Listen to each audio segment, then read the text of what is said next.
Chennai super கிங்ஸுக்கு வந்து ஒரு மாதிரி நல்ல நல்ல பேட்டிங். ஏன்னா ஃபர்ஸ்ட் மேட்ச்ல 120 சில்லறையில இருந்து 200 சில்லறைக்கு வந்திருக்காங்க. ஸோ அதுக்கே பாராட்டலாமே ஃப்ரெண்ட்ஸ். அதெல்லாம் ஒன்றும் பண்ண முடியாது. என்னடா நல்ல பேட்டிங் தானடா. சஞ்சு இன்னும் ஸ்பார்க்கே வரல சஞ்சுக்கு. சஞ்சு ஸ்பார்க் வராமலே 220 ரன் அடிச்சிருக்காங்கன்னா சஞ்சு ஸ்பார்க்கு வந்தாருன்னா இன்னும் யோசிக்க. இன்னும் சஞ்சு இல்ல, அடுத்து இன்னும் டெவால் பிரேவிஸ் அவர் வந்தாருன்னா இன்னும் பேட்டிங் லைன் ஸ்ட்ரென்த் ஆகும். கடவுள் அவரு கடவுள் இல்ல தலை வந்தாருன்னா இன்னும் யோசிக்க. பேட்டிங் டெப்த் பிரச்சனையே இல்லையே. சும்மாவே சஞ்சு சாம்சன் 1-2 தான் அடிப்பாரு. சரி, இன்னும் 1-2 அடிக்கலையே. இப்போ மொத்தமாவே அடிக்கலன்னா அதுக்கப்புறம் 2 மேட்ச் தான் முடிஞ்சிருக்கு. இன்னும் நான் என்ன சொல்றேன், 1-2 அடிப்பாரு, அதுக்கப்புறம் அடிக்க மாட்டாரு. சரி, இப்போ 1-2 அடிக்க அதுக்கப்புறம் அடிக்கலாம். 10 மேட்ச்ல அடிப்பாரா. சரி, இன்னும் சஞ்சு சாம்சன் இவரு, இன்னும் அது போக உர்வில் பட்டேல்னு ஒரு பிளேயர். எங்க உட்காரப்பனா பெஞ்ச்ல தான் அவங்க பேக்கப்புக்கே எங்களுக்கு ஸ்ட்ரென்த் இருக்கு. இல்ல பும்ரா மாதிரி ஒரு பிளேயர், பும்ரா எங்க டீம்ல இருக்காரு, எங்க இருக்காரு, பெஞ்ச்ல இருக்காரு சொன்னா பயமா வரும். சரி, இப்ப உர்வில் பட்டேல அப்ப எங்க எடுக்க சொல்ற? அது நீங்க தானே எடுக்கணும். எதுக்குடா எடுத்திருக்கீங்க? அதாவது இப்போ ஆயுஷ் மாத்ரேன்னு ஒரு பிளேயர், சரியா, அவரு செம்மையா ஸ்பார்க் ஆயிருக்காரு. ஆர்ஆருக்கு எப்படி வைபவ் சூரியவன்சியோ இங்க சிஎஸ்கேக்கு வந்து ஆயுஷ் மாத்ரே, சரியா. 1 டவுனுக்கு செம்ம சுட்டு இல்லைன்னா டெவால் பிரேவிஸ் வந்துருவாரு. சோ அவர் 1 டவுனுக்கு வந்துருவாரு, அவர் 2 டவுனுக்கு தான் வருவாரு. சோ நம்ம பேட்டிங் வந்து செம்மையா செட் ஆயிடுச்சு. ஓகே, வேற என்ன பிரச்சனை உங்களுக்கு? ஏன் ஜெயிக்கலைன்னா பவுலிங் டீம் வந்து இன்னும் பவுலிங் யூனிட் வந்து இன்னும் ஸ்பார்க் ஆகல. பவுலிங் இருக்கா? என்ன பவுலிங் இருக்கா எனக்கு புரியல. 2 மேட்சையுமே நீ பாரு, ஃபர்ஸ்ட் மேட்ச் அப்படியே கண்ண மூடி மறந்துடலாம், சரியா. ஆனாலும் முடிஞ்ச அளவுக்கு ட்ரையல் மேட்ச் ட்ரையல்ஸ் வச்சுக்கோம், சரியா. 2வது மேட்ச்ல 220 ரன் அவங்க அடிச்ச ஸ்பீடுக்கு 15 ஓவர்ல 16 ஓவருக்கு மேட்சை முடிச்சிருக்கணும். ஆனா 18 கிட்டத்தட்ட 19வது ஓவர் வரைக்கும் இவங்க வந்து கொண்டு வந்திருக்காங்கன்னா அப்ப இதுக்கு மேல என்ன பண்ணணும்? இன்னும் ஒரு இப்படி யோசிச்சு பாரு, பாவம் பொழைச்சு போறாங்க. எதுக்கு இவங்க வேமா அடிச்சுட்டு கொஞ்சம் என்ன ஏரியா மேட்சா இல்ல வீடியோ கேமா வச்சு விளையாடுறதுக்கு? ஒரு டீமோட மைண்ட் செட் முடிக்கணும்னா முடிச்சுட்டு போயிட்டே இருக்கலாம்டா. அவங்க எதுக்குடா வச்சு விளையாடணும்? சரிடா, நான் உங்களை வரைய வரேன்டா. பேட்டிங் சூப்பரா இருக்குடா. பேட்டிங் இன்னும் அண்டர் ரேட்டட் பிளேயர் விட்டேன் பாரு, சர்ஃப்ராஸ் கான் செம்ம பேட்டிங். சரிடா, சர்ஃப்ராஸ் கான் செம்ம பேட்டிங்டா. நான் இப்போ வா ஃபர்ஸ்ட் உர்வில் பட்டேல் கேட்டேன். ஆமா, உர்வில் பட்டேல் உன்னால விளையாட வைக்க முடியாது இல்ல, விளையாட வைக்கணும்னா விளையாடலாம். என்ன அப்படி வைக்கணும்னா 2 14 கோடி பிளேயர்ஸ் இருக்காங்கல்ல, அந்த 2 14 கோடி பிளேயர்ஸ் அப்படியே உட்கார வச்சுட்டு டீம் முக்கியமா 14 கோடி முக்கியமான்னு பார்த்தா டீம் முக்கியம்னா உர்வில் பட்டேல கொண்டு வந்தா. அதான் அவர் எங்க கொண்டு வரணும் உனக்கு தெரியாது. ஓகே. டெவால் பிரேவிஸ் வந்து எங்க விளையாடுவாரு? ஓபன் சாரி, ஆயுஷ் மாத்ரேக்கு அடுத்துனா 2 டவுன். யார் உட்காரப்ப? இவரு கார்த்திக் சர்மா 14 கோடியில அவர் நல்லா விளையாடுறாரு. அவர் எங்க விளையாண்டாரு? விளையாடலையே. 2 மேட்ச் LBWல போய்கிட்டு இருந்தாரு. அவர் எப்படி நல்லா விளையாடுவாரு? ஓகே, கார்த்திக் சர்மாவா. இப்ப அடுத்து தோனி வர்றாரு. யார் உட்காரப்ப? தோனியே நான் உட்காரவே வைக்க மாட்டேன். தோனியை வந்து நான் கடைசியில எப்பயாச்சும் தேவைப்படையில தான் அவர் பேட்டிங்கே நான் கொண்டு வருவேன். அது வரைக்கும் பேட்டிங் வர மாட்டார். பேட்டிங்கே அவர் வர மாட்டாரு. ஆனா அவர் ஸ்குவாட்ல இருப்பாரு. ஆனா பேட்டிங் வர மாட்டார். பேட்டிங் எதுக்குடா? அவரோட வேலை என்ன தெரியுமா? பழைய தோனியா இருந்திருந்தா பிரச்சனையே இல்லை. இப்போ வந்து கொஞ்சம் இன்ஜுரிஸ்லாம் இருக்கு. அதனால அவரை வந்து எவ்வளவு தள்ளி விடுறோமோ அவ்வளவு டீம் ஜெயிக்கும். இது நல்ல பாயிண்ட். இதுதான் ஒருத்தான பாயிண்ட். அவர் 5 பால் 10 பால் பிடிக்கிறது டீமுக்கு நல்லது. ஆமா, இது ஒத்துக்கிறேன். சரிப்பா, அங்க இருந்து வா. ஓப்பனிங் யார் பண்ண போறா? பவுலிங்ல என்ன பண்ணணும்? கலில் அஹ்மத் சூப்பரா பண்ணிட்டு இருக்கீங்க. நேத்து அந்த இந்த பால் பாத்தியான்னு தெரியல, பிரியான்ஸ் ஆரியாக்கு ஃபர்ஸ்ட் பால் செம்ம ஒரு இன்ஸ்விங் வந்துச்சு, சூப்பர். ஆனா அவர் நல்ல பேட்டிங் ஆனனால அந்த ஸ்ட்ரைட் டைவ் நல்லா போச்சு. பட் செம்மையா இன்ஸ்விங் ஆகுது. Khaleel Ahmed 2 over, Matt Henry 2 over, இவர் அன்சுல் கம்போஸ் 2 ஓவர். நானா இருந்தால் உங்க பவுலிங்கோட யூனிட்டோட ஹெட் யாரு? பவுலிங் யூனிட்டோட ஹெட் வந்து நூர் அகமத். 40 கொடுத்துக்கிட்டு இருக்கு. அவரை போய் நூர் அகமத்துக்கு அந்த சைடுல ஒரு சப்போர்ட் கிடைக்கல, சரியா. ராகுல் சகர் வச்சிருக்கீங்கல்ல? ராகுல் சகர், பிரசாந்த் வீர் வச்சிருக்கீங்க 14 கோடி. பிரசாந்த் வீருக்கு பால் அக்யூரேஷன் உள்ள கொண்டு வரலாம்ல நீங்க? சர்ரா பவுலிங் யூனிட்ல வீக்னஸ் இருக்கு, நான் ஒத்துக்கிறேன். பவுலிங் யூனிட் வீக் தான், கரெக்ட். நீ சொல்றது நான் ஒத்துக்கிறேன், இல்லைன்னு சொல்லல. இப்போ பேட்டிங்ல ஒரு 20 ரன் 10 ரன் கூட அடிச்சிருந்தா பவுலிங் யூனிட்டுக்கு இன்னும் கொஞ்சம் ஒரு மாதிரி மெச்சூர்டா ஹேண்டில் பண்ணிருக்கலாம். நான் இப்போவும் சொல்றேன், பவுலிங் யூனிட் கன்ஃபார்ம் ஒஸ்டா தான் இருக்கு. பட் பேட்டிங்ல ஒரு நல்ல ஸ்கோர் செட் பண்ணிட்டு அந்த ஸ்கோரை அவங்கள டிஃபெண்ட் பண்ண சொன்னா கண்டிப்பா பண்றதுக்கு வாய்ப்பு இருக்கு. உங்ககிட்ட இருக்கிற பவுலிங் டீம் வச்சுக்கிட்டு அந்த டீமை இன்னும் ஒஸ்டா ஆக்குறீங்க. எப்படி சொல்ற? உங்க ஹோம் கிரவுண்ட், உங்களுக்குன்னு ஹோம் கிரவுண்ட் அட்வான்டேஜ். ஹோம் கிரவுண்ட்னா என்னது? நம்ம கிரவுண்ட் நம்ம செட் பண்ணலாம், நம்ம பிச்சை கொடுக்கலாம், அப்படி பண்ணிக்கலாம்ல. உங்களோட இத்தனை வருஷ ரெக்கார்டு என்னது? சென்னைனாலே நாங்க தான். சென்னைனால நீங்க என்ன தெரியுது, லாஸ்ட் 6 மேட்ச் கேவலமா தோத்துருக்கு சென்னையில. சர்ரா அது டேய் இப்போ இரு, சென்னைனா ஸ்பின் ட்ராக். சரி, ஸ்பின் டு வின்னு 2 பேர். அதுதான் பிட்ச மாத்திட்டாங்க. இப்பதான் ஸ்பின் ட்ராக் பிட்ச் இல்லையா? யாரோட ஹோம் கிரவுண்ட்? சென்னைக்கு. யார் மாத்தணும்? சென்னை தான் மாத்துறான். ஆனா எங்க சென்னை மாத்துறாங்க? மேல இடத்துல இருந்து உத்தரவு வந்தா சென்னை என்ன பண்ண முடியும்? எல்லா ஹோம் கிரவுண்ட் அவங்க யூஸ் அட்வான்டேஜ். என்னடா இது ஹோம் கிரவுண்ட் அட்வான்டேஜ் யூஸ் பண்ணுங்கடா. டேய் இப்போ உனக்கு புரியுதா? எங்க பவுலிங் யூனிட் ரொம்ப ஸ்லோவா இருக்கு, ரொம்ப டவுன்ல இருக்கு. சரியா? வா வா வா வா தெரியும், பாயிண்ட் ரெடி பண்ணிட்டேன். சரியா? டவுன்ல இருக்கு. பேட்டிங் யூனிட் எங்களுக்கு ஒரு மாதிரி செட் ஆயிருக்கு. செட் ஆனதுனால பேட்டிங் அட்வான்டேஜா இருக்கட்டும் பிச்சர் ரெடி பண்ணிருக்காங்க. சோ பேட்டிங் அட்வான்டேஜா போகுது பிட்ச். இத இப்ப இவன் சொல்லுவேன், இப்ப பவுலிங் ஸ்பின் ட்ராக் இல்ல ஸ்பின் ட்ராக்னு சொல்லல. இப்ப இருக்கிற அந்த ஐபிஎல் டீம்ல 10 டீம்லயும் பேட்ஸ்மேன்ஸ் செம்மையா இருக்காங்க. நான் எந்த டீமே குறை சொல்ல மாட்டேன். ஆனா ஒரு டீம், ஒரு 2-3 டீமை தவிர தான் பவுலிங்கு கேவலமா தான் இருக்கு. மும்பை அந்த 2 நல்லா இருக்க டீமை விட்டுருங்க, மற்ற டீம் எல்லாத்துக்குமே பவுலிங்கே நல்லா இல்ல. அப்ப உங்க டீம் பவுலிங் நல்லா இல்ல, ஒத்துக்கிறோம். உங்ககிட்ட இருக்கிற நல்லது இது நூர் அகமது, ராகுல் சகார், அகில் ஹுசேன், வேற யாரும் ஸ்பின் மேத்யூ ஷாட் அவர் விட்டுருங்க. டெவால் பிரவிஸ் வந்தா மேத்யூ ஷாட் விளையாட முடியாது. பட் ஓகே, மேத்யூ ஷாட் வச்சுக்கலாம். இந்த மாதிரி ஒரு 4 ஸ்பின்னரை வச்சுக்கிட்டு ஒரு ஸ்பின் ட்ராக்கை கொடுத்தீங்கன்னா ஏதோ ஒரு 140 160 தட்டி தடவை அதிர்ச்சி. இங்க பாரு, இப்ப நம்ம இந்த இடத்துல பிச்சை பத்தி பேசணும்னா இது பெரிய பாலிடிக்ஸ் லெவலுக்கு போகும். நான் பிச்சை பத்தி பேசுறேன்னா நான் உங்க ஹோம் கிரவுண்ட் சிஎஸ்கேவோட ஹோம் கிரவுண்ட பத்தி பேசுறேன். சென்னை டிசைட் பண்ணணுமா? பிசிசிஐ டிசைட் யாரோட ஹோம் கிரவுண்ட்? அவ்வளவுதான் சென்னை. அப்ப யாரோட தப்பு? கரெக்டா பிசிசிஐ எங்களுக்கு இப்போ வியூவர்ஷிப்னு ஒண்ணு இருக்கு. வியூவர்ஷிப்ல அதிகமா இப்போ ஒரு மேட்சுக்கு 200ல இருந்து 300 அடிச்சா அந்த மேட்சை இன்ட்ரெஸ்டா பாக்குறாங்களா? இப்போ பிசிசிஐ வந்து அவங்களோட பாயிண்ட் ஆஃப் வியூன்னு ஒண்ணு இருக்கு. அவங்க பார்க்கல அதிகமா வியூவர்ஷிப் எதை பாக்குறாங்க, யார் விரும்பி பாக்குறாங்க? 300 அடிக்கிறத தான் பாக்குறாங்க.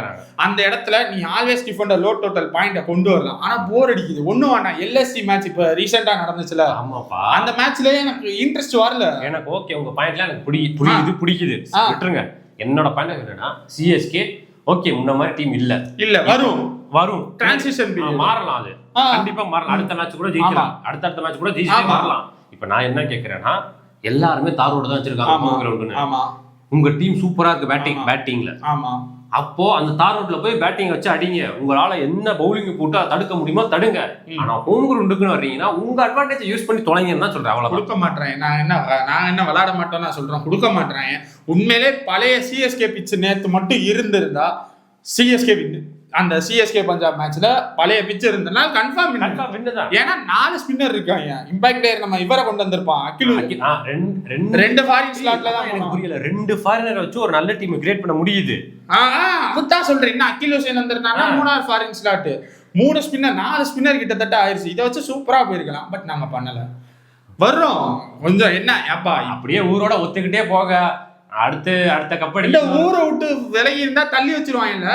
கப்படிக்கணுமா இல்ல ஊரோட ஒத்தி இருக்கணும்? கப்பு வந்து டிரான்சிஷன் பீரியட்ல இருக்கும். வர்றோம் நாங்க கடைசி 23 கப்படிச்சு 3 வருஷம் ஆச்சு. இந்த வருஷம் நான் கப்படி பங்காளின்னு ஒருத்தர் இருக்காங்க, மும்பை இந்தியன்ஸ் 5 வருஷம் ஆச்சு கப்படிச்சு. அவங்களுக்கு என்ன சொல்றப்ப இப்ப உங்களை பத்தி தான் பேசிட்டு இருக்கேன். இப்ப ஊருன்றது எல்லாத்தையும் தானே ஊரோட தானே ஒத்தி போறீங்க எல்லாரும். இப்ப என்னடா சொல்ல வர்ற அதை சொல்றா.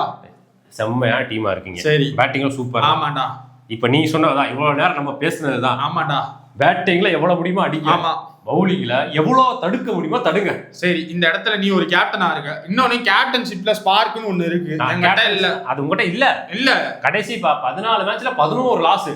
அதுக்கு தனியா வீடியோ இருக்கு. அதனால ஸ்பார்க் இல்ல, அதை நம்ம இதுல பேசலாம். ஏன்னா ஒரு விக்கெட் எடுத்தாங்கன்னா யாருமே ஒரு செலிப்ரேஷன் கூட பண்ண மாட்டாங்க. தோக்குறாங்க ரைனா இருப்பாரு, யாரோ ஒருத்தர் எங்கேயோ ஒருத்தர். ரெய்னாக்கும் இதுக்கும் சம்பந்தமே இருக்காது. பவுலர் போட்டதா எவா இருக்கும், கேட்ச் பிடிச்சது நானா இருக்கும். ரெய்னா வந்து கேட்ச் பிடிச்சி செலிப்ரேட் பண்ணிட்டு இருப்பாரு. பட் அது இல்ல. அந்த மாதிரி ஒரு டீமை வச்சுக்கிட்டு விடுங்கடா. சிஎஸ்கே கழி ஊத்த விட்டுறீங்க. இப்பவும் நான் சொல்றேன், எல்லாரும் நாங்க 5 கப்பு ஜெயிச்சா அந்த டீமை நாங்க வச்சு இப்படி பாராட்டுறோம்னு இந்த யங் டீம் கூட வரக்கூடாது. எல்லாருமே என்ன சொன்னீங்க, எங்களுக்கு யங் பிளேயர்ஸ் வேணும்னு சொல்லி கேட்டீங்க. இப்போ யங் பிளேயர்ஸா எடுத்தாச்சு. யங் பிளேயர்ஸுக்கு ஒரு டிரான்சிஷன் டைம்னு ஒன்று இருக்கு. இந்த இடத்துல சிஎஸ்கே மேனேஜ்மெண்ட் மேல கண்டிப்பா ஒரு தப்பு இருக்கு. மும்பை இந்த இடத்துல உண்மையில கம்பேர் பண்ணணும்னா எக்ஸ்பீரியன்ஸ் இது இன்எக்ஸ்பீரியன்ஸ் ரெண்டுமே மிக்ஸ் பண்ணி இருக்கும். இப்போ ஃபர்ஸ்ட் என்னடானா சிஎஸ்கே எப்படி போனா எக்ஸ்பீரியன்ஸ், ஒரு இன்எக்ஸ்பீரியன்ஸ். அதாவது ஆயுஷ் மாத்ரே இருந்தாரு, அங்கங்க வருவாங்க. இப்போ ஒரு எக்ஸ்பீரியன்ஸும் இல்ல. மும்பை இந்தியன்ஸ் வந்து நம்ம வந்து எக்ஸ்பீரியன்ஸ் சென்னை கம்பேர் பண்ணலன்னு சொல்லியிருந்தா, ஆக்சுவலா மும்பை இந்தியன்ஸ் வந்து இப்ப இருக்கிற வருஷத்தை வச்சு பேசவே இல்லப்பா. ஆரம்பத்துல இருந்து இப்ப வரைக்கும் இருக்கிறது எப்படி சொல்றதுன்னா, இப்போ ஒரு டைம்ல Rohit Sharma, Quinton de Kock இந்த சைட்ல இருந்தாங்கன்னா திடீர்னு பவுலிங்ல வந்து மயாங்க் மார்க்கண்டே, ராகுல் சகர் அந்த மாதிரி இன்எக்ஸ்பீரியன்ஸ், ஒரு 6 பேர் எக்ஸ்பீரியன்ஸ்னா ஒரு 5 பேர் இன்எக்ஸ்பீரியன்ஸா இருப்பாங்க. அப்படி இருக்கையில தான் ஹர்திக் பாண்டியா வந்தாரு, குருணால் பாண்டியா இருந்தாரு, பும்ரா வந்தாரு. ஆனா அந்த டைட்ல சப்போர்ட்டிங்க்கு வந்து மிச்சல் ஜான்சன் இருந்தாரு, பொலார்ட் இருந்தாரு, மலிங்கா இருந்தாரு. சோ பவுலிங் இப்ப மலிங்காக்கு டெத் பவுலிங்னா இங்கிட்ட சப்போர்ட்டுக்கு பும்ரா வந்தாரு, மிச்சல் ஜான்சனா பும்ரா. இந்த மாதிரி இதுதான் சொன்னோமே தவிர்த்து இப்ப இருக்கிற மும்பை இந்தியன்ஸை பத்தி பேசவே இல்லை. இப்ப இருக்கிற மும்பை இந்தியன்ஸ் வந்து அப்ப இருந்து ஆரம்பிச்ச டிரான்சிஷனை இப்ப வச்சிருக்காங்க. அதே மாதிரிதான் சென்னை சூப்பர் கிங்ஸுக்கும் சொல்றாங்க, இனிமேல் நடக்கும். இப்ப மும்பை இந்தியன்ஸுக்கு எத்தனை வருஷம் ஆச்சு இந்த டீம்? இன்னொன்னு சொல்லிக்கிறேன், மும்பை இந்தியன்ஸ் கப்படிச்சு 5 வருஷம் ஆச்சு, சென்னைக்கும் 5 வருஷம் ஆகலாம் சொல்லலாம். ஆனா மும்பை இந்தியன்ஸ் அந்த ஒரு இது இருந்துச்சு, ஸ்பார்க் இருந்துச்சு. இவங்க கிட்ட அது இல்ல. அந்த ஸ்பார்க் எப்படியாச்சும் வர வைக்கிறதுக்கு ருத்ராஜ் கேட்க நம்ம வேணா போய் கத்தலாம். 2023 மூமெண்ட்டை கொண்டு வாங்கப்பா, யாருக்குமே ஸ்பார்க் உண்மையிலே இல்ல. நேத்தெல்லாம் அந்த பஞ்சாப் மேட்ச்ல விக்கெட் எடுக்கிறான், அப்படியே என்னமோ நிக்கிறான், என்னமோ கேத வீட்டுக்கு போன மாதிரி இருக்காங்க. இதெல்லாம் போங்கடா, அவ்வளவுதான்டா. தோனியை விட்டு வச்சு என்னடா பண்ண முடியும்? தோனினா அது இந்த பாயிண்ட் ஆஃப் வியூ உடையடா. தோனியை வச்சு சிஎஸ்கேன்றது இல்ல கிடையாது. 25 பேர் இருக்காயடா, 20 அவ்வளவு பேர் இல்லாதது தோனின்னு இருந்தா என்ன?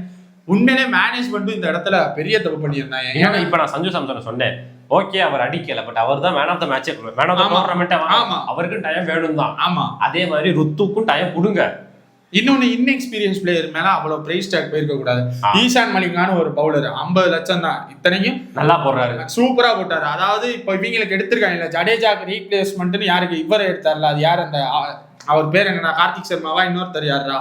ஜடேஜாக்கு ரீப்ளேஸ்மெண்ட் எங்கடா? சென்னையில அக்யூலேஷனே பிரசாந்த் வீருக்கு பவுலிங்கே கொடுக்கல. அவருக்கு எவ்வளவு பிரைஸ் டாக்? 14 லட்சம் ரூபாய். அன்னைக்கு அவர் ஜடேஜா ரீப்ளேஸ்மெண்ட். இன்னொன்னு அவரும் இது அன்கேப்டு பிளேயர், அவருக்கு 14 லட்சம். ஈசான் மலிங்காக்கும் 50 லட்சம், அவரும் அன்கேப்டு பிளேயர். ஆனா சூப்பரா பண்றாரு. இப்ப இதுல பிரைஸ் டாக் பிரச்சனையா, மேனேஜ்மெண்ட் பிரச்சனையா, எது பிரச்சனை? இன்னொன்னு கேப்டன்சி கொஸ்டின் மார்க். கேப்டன் யார் பண்ணணும்னு சொல்ற? ருத்ராஜ் பண்றது இப்ப எதுக்கு பண்றாரு? நீ சாம்சன் ஈஸியா கொடுக்குன்னு சொல்லவே இல்லை. வேற யார் பண்ண? அப்ப ருத்ராஜ் நல்லா பண்ணட்டும் தான் சொல்றேன். ருத்ராஜ் பண்ணட்டும், கொஞ்சம் டைம் கொடுங்க. நான் டைம் கொடுக்கணும். டைம் கொடுங்க. 2 சீசன் கொடுத்தாச்சுப்பா. 2 சீசன்ல ஃபுல் சீசன் எங்க பண்ண விட்டீங்க? போன சீசன் பண்ணாரா? ஃபுல்லா பண்ணல. இதுக்கு முன்னாடி தோனி பாதி வந்து புடிங்கிட்டு இருந்தா என்ன பண்ண? இந்த சீசன்ல தான் தோனி இல்லல. இந்த சீசன்ல தோனி இல்லடா, இன்எக்ஸ்பீரியன்ஸ் டீம் தான். நான் என்ன சொல்றேன், இந்த சீசன்ல தோனி இல்ல. சரியான வாய்ப்பு ருத்ராஜுக்கு தான் இருக்கு. ஆமா, அடிச்சு கப்பு கூட அடிக்க வேணாம், ஸ்பார்க்கையாச்சும் காட்டுங்க. குவாலிஃபை ஆனாலே போதும், 4th ஸ்பாட்டுக்கு போனாலே போதும். அது கரெக்டா 2 மேட்ச் தான்டா முடிஞ்சிருக்கு. அதான் நான் சொல்றேன், கொஞ்சம் வெயிட் பண்ணுங்க. எல்லாருமே எடுத்தோனே இது வந்து இருக்கிறதுல டஃபஸ்ட் ஃபேஸ்னா இந்த ஃபேஸ் தான். ஏன்னா எக்ஸ்பீரியன்ஸ் பிளேயர்ஸ். ருத்ராஜுக்கு ஒரு தோனின்ற ஒரு கைடன்ஸ் சுத்தமா இல்ல, பேக்ரவுண்ட்ல இல்ல. சஞ்சு சாம்சன் மட்டும் தான். அவர் எவ்வளவுதான் அவர் ஜெயிச்சு ஒரு என்ன சொல்ற ஒரு டீமை கொண்டு போய் ஃபைனல் தான் கொண்டு போயிருக்காரு. பட் அந்த அளவுக்கு எக்ஸ்பீரியன்ஸ் இருக்குமா தெரியல. ஒரு டைம் கொஞ்சம் வேணும், பட் கண்டிப்பா வருவாங்க. ஆனா டவுட் தான், என்ன பொறுத்த வரைக்கும் பவுலிங் ரொம்ப டவுட் தான். நம்ம நம்பிக்கை வச்சாலும் டவுட் தான், கரெக்ட் தான். பட் கண்டிப்பா வருவாங்க. அந்த பழைய நாங்கெல்லாம் அந்த காலத்துல இந்த டீம் இப்படி இருந்துச்சு, இதை கொண்டு வந்து இந்த டீம் கூட கம்பேர் பண்றீங்கன்ற இந்த பாயிண்ட்டை உடைக்கணுன்றதுக்காக மட்டும்தான் இந்த வீடியோ. அதே மாதிரி நானே பேசினேன், ஒரு வாட்டி 4 மேட்ச் 5 மேட்ச் தொடர்ந்து லாஸ் ஆகிட்டு கம்பேக் வந்து கப்படிச்சாங்க. அந்த மாதிரி இந்த டீம் எவனுமே பேசவே கூடாது. இந்த 4 மேட்ச் நாங்க தோத்துட்டோம், கண்டிப்பா கப்படிப்போம். நாங்க இந்த மேட்ச் இது தோனி வந்தாருன்னா கப்படிச்சிருவோம், பிரவீஷ் வந்தா கப்படிச்சிரும், அப்புறம் இவர் வந்தா நாங்க நொட்டிடுவோம். அதெல்லாம் கிடையவே கிடையாது. இந்த டீமால என்ன பண்ண முடியுமோ அந்த டீமால அதைத்தான் பண்ண முடியும். அதை விட்டுட்டு நாங்க இதை பண்ணா அந்த வருஷம் இதை பண்ணோம், அதனால நாங்க இந்த வருஷம் இதை பண்ணிடுவோம். வந்து பிளே பண்ணா விளையாண்டா அதை விளையாட விடுங்க. ஒரு மேட்ச் தான் அதை விட்டுட்டு நாங்க அதை போய் பாயிண்ட் ஆஃப் வியூல போறோம். இதை விடுங்க. வரலாறு பேசி எந்த பயனும் இல்லை. இப்ப வரலாறு தேவையில்லாத வேலை. மொத்தத்துல இது ஒரு வீடியோ. தயவு செய்து சென்னைக்கு சப்போர்ட் பண்ணுங்க. ஏன்னா அவங்க ரொம்ப டவுன்ல இருக்காங்க. இன்எக்ஸ்பீரியன்ஸ் பிளேயர்ஸ், வளர்ந்து வரும் வீரர்கள். ருத்ராஜ் எல்லாம் அவரோட கமெண்ட் செக்ஷன் ஆஃப் பண்ணி யோசிச்சுட்டு போயிட்டு இருக்காரு. அப்ப எந்த லெவல்ல ஃபேன்ஸ் இருக்காங்கன்னு யோசிச்சுக்கோ. ஆர்சிபி எம்ஐ போட்டு அடி அடிப்பாங்க. ரொம்ப முக்கியம் இது. இந்த இப்படி இருக்கிறதுனால கிரிக்கெட் மெண்டல் மாதிரி போயிட்டு இருக்கு. கெட்ட வார்த்தை ஒரு போடா.